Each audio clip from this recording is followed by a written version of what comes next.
cette semaine? On va faire une 100% foot ce soir, forcément, avec Vicente. En l'occurrence, on commence par une coïncidence. La dernière fois qu'on s'était retrouvés ensemble sur ce même plateau, en 2017, à l'époque, je vous avais alerté sur la cravate beaucoup trop courte de Zinedine Zidane et je vous avais demandé de lui en toucher un mot en ami. Alors merci, j'ai l'impression que ça a été fait. Samedi, avant la finale de la Ligue des Champions entre le Real et Madrid, la cravate de Zinedine Zidane avait l'air tout à fait OK. En revanche, on est obligé de signaler un énorme problème de boutonnage au niveau de la veste. On appelle ça lundi avec mardi. Il paraît que ça arrive même au meilleur. Ah, mais c'est charmant. Ou pas. Ça arrive même au meilleur. On compte sur vous pour lui en toucher un mot. Tiens, on vous sollicite encore, Vicente, avec ces images que tout le monde a vues ces derniers jours, ces dernières semaines, ces derniers mois, l'arrivée des Bleus à Clairefontaine, transformée en défilé de mode parfaitement synchronisé, 5 joueurs après l'autre, pour que les photographes et caméramans aient le temps d'immortaliser l'instant. Les lunettes de soleil sous la pluie, évidemment. Les logos des marques de luxe bien en évidence. Le nom du sponsor voiture Volkswagen aussi. Et puis les vannes de Tonton Dédé qui nous livre son expertise mode personnelle. Petit col roulé. Non, c'est sorti. C'est un peu jaune. Oh, putain, je te reconnaissais pas. Tenue estivale. Battu avec une panthère ou quoi? C'est trompé de tenue ou c'est trompé de lieu? L'habillement, ça n'a jamais été ta qualité première. Comment vous voyez ça, Vicente?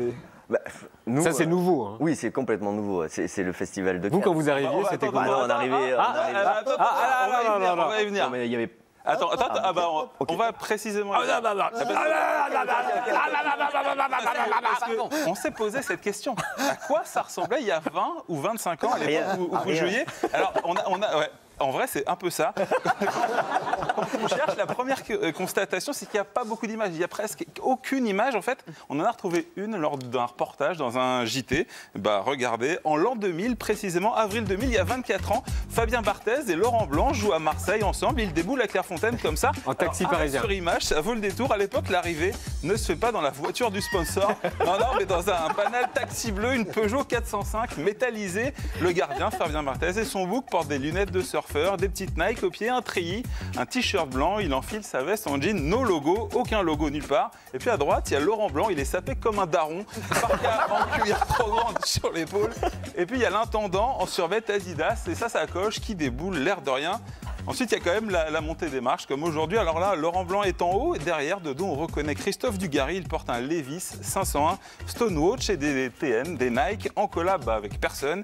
Le seul élément de luxe tangible à l'époque dans cette image, c'est finalement le sac monogrammé Louis Vuitton, oui. Le modèle de base, le moins cher, que tient à bout de bras l'attaché de presse historique des Bleus, Philippe Tournon. Ici, à droite, alors on le voit, ça ressemblait effectivement pas à grand-chose. Qu'est-ce qui s'est passé en 20 ans Juste, comment vous voyez les nouvelles arrivées, là?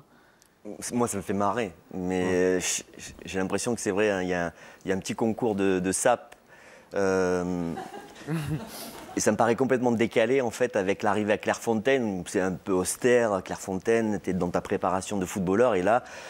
Là, on est plus dans la préparation fringue. Ouais. Moi, si je venais aujourd'hui, je viendrais tout en cuir, je pense, peut-être.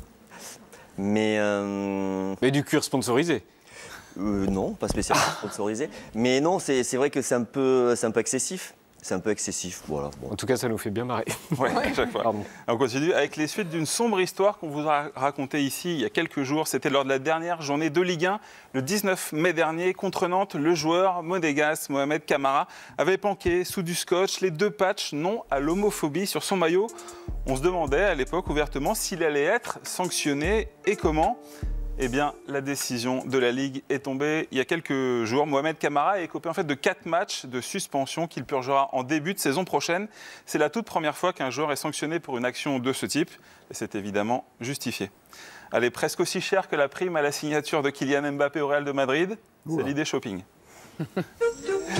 Mesdames, à 7 jours du début de l'Euro, je vous propose cette robe pour supportrice un peu instable. Alors en haut, allez l'Allemagne, en bas, vive la Turquie. C'est malin et pourquoi pas. La marque, c'est Connor Eves et le prix... C'est trop. C'est un peu trop. Vu comment c'est moche, oui, c'est trop. Hein. 5 €. Ça, c'est pas... C'est toujours si précis, les prix. Oui, c'est 605. C'est 605. Ce n'est jamais un chiffre. Oui. Voilà.